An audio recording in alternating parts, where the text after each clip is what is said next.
অৰুণাচলী বেদখলকাৰী গুণ্ডাৰ ওচৰত লখিমপুৰ জিলা প্ৰশাসনে সেৱা মানি আহিছে নেকি আগৰ পৰাই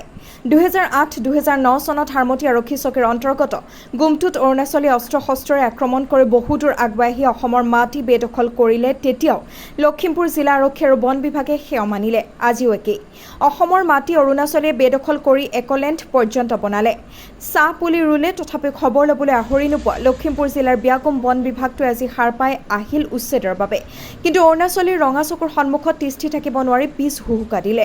এই ধৰণে অসমৰ হাজাৰ হাজাৰ বিঘা মাটি অৰুণাচলে বিনা বাধাই বেদখল কৰি গৈছে কিন্তু অসম চৰকাৰৰ ব্যাগুম বিভাগকেইটাই চকুমুটা কুলিৰ ভাও ধৰি চাকৰি কৰি গৈ আছে মাথো এবাৰ অৰুণাচলীয়ে লখিমপুৰ জিলাৰ অসম অৰুণাচল সীমান্তৱৰ্তী নাওবৈচাৰ ৰঙা সংৰক্ষিত বনাঞ্চল অব্যাহত ৰাখিছে ব্যাপক বেদখল আনহাতে অসমৰ ভূমিত অৰুণাচলে নিৰ্মাণ কৰিলে একলেণ্ড পৰ্যন্ত লখিমপুৰৰ অতিৰিক্ত আৰক্ষী অধীক্ষক উপ আৰক্ষী অধীক্ষক লখিমপুৰ বন সংমণ্ডল বিষয়াকে ধৰি বিশাল আৰক্ষী বাহিনী আৰু বন কৰ্মীৰ লগতে নাওবৈচাৰ ৰাজহ চক্ৰ বিষয়া উপস্থিত হৈছিল অসম অৰুণাচল সীমান্তৰ ৰঙা সংৰক্ষিত বনাঞ্চলত হাতে হাতে দা লাঠি মৰণাস্ত্ৰ দেখুৱাই ভাবুকি দিয়ে বন ধ্বংসকাৰী অৰুণাচলী লুকাম তালুৰ ভেৰুণীয়া গুণ্ডাই অৰুণাচলীৰ যুদ্ধংদেহী পৰিস্থিতি দেখি পিছ হুহুকিল অসম আৰক্ষী বাহিনী বনৰক্ষী বাহিনী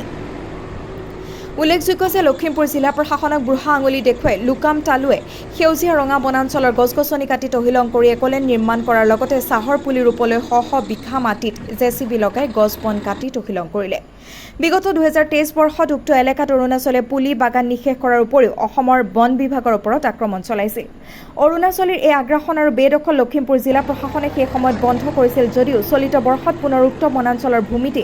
অৰুণাচলী আহি ঘৰ নিৰ্মাণ পথ নিৰ্মাণ আৰু ৰামপুৰ দেউৰী JFMCৰ সহযোগত নিৰ্মাণ কৰা বনানীকৰণৰ ভূমিৰ ফেন্সিং বেৰা ভাঙি পেলোৱা ঘটনাই সীমান্তৱৰ্তী এলেকাৰ পৰিস্থিতি উত্তেজনাপূৰ্ণ কৰি তুলিছে 2008-2009 চনত যেনেদৰে হাৰমতিৰ গুমটুত হাজাৰ হাজাৰ বিঘা ভূমি অৰুণাচলৰ মানচিত্ৰত অন্তৰ্ভুক্ত কৰিলে ঠিক সেইদৰে ৰঙা বনাঞ্চলখনৰ এই ৰামপুৰৰো ভূমি যে অৰুণাচল প্ৰদেশৰ মানচিত্ৰত অন্তৰ্ভুক্ত হ'ব সেয়া এতিয়া নিশ্চিত সময় থাকোঁতে যদি উচিত পদক্ষেপ নলয় পাছলৈ থাকিলে অসমৰ মাটি ক্ৰমে সংকুচিত হৈ আহিব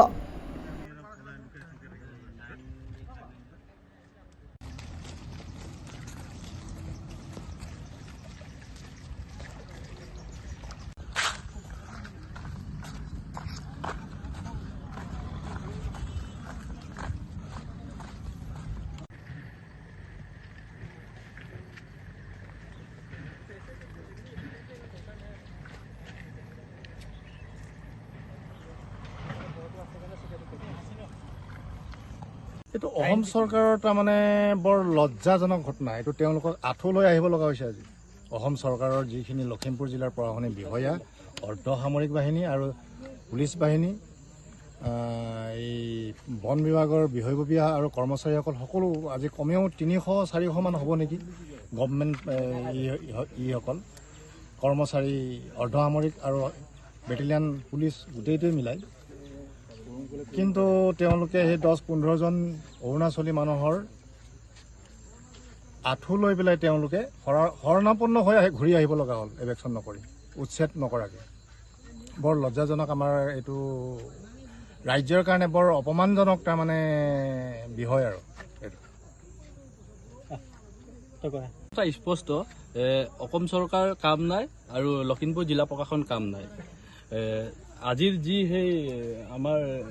লখিমপুৰৰ সেই সংৰক্ষিত বনাঞ্চলৰ যি উচ্ছেদ অভিযান সেই উচ্ছেদ অভিযানটো কিন্তু কেৱল মাত্ৰ অৰুণাচলৰ এজন ব্যক্তিৰ লগত এই আমাৰ লখিমপুৰ প্ৰশাসনে কিন্তু হাত পানী নচৰা হৈ গ'ল সেই অৱস্থা গতিকে অসম চৰকাৰৰ মাননীয় মুখ্যমন্ত্ৰী মহোদয়ক আমি এটাই অনুৰোধ কৰোঁ যে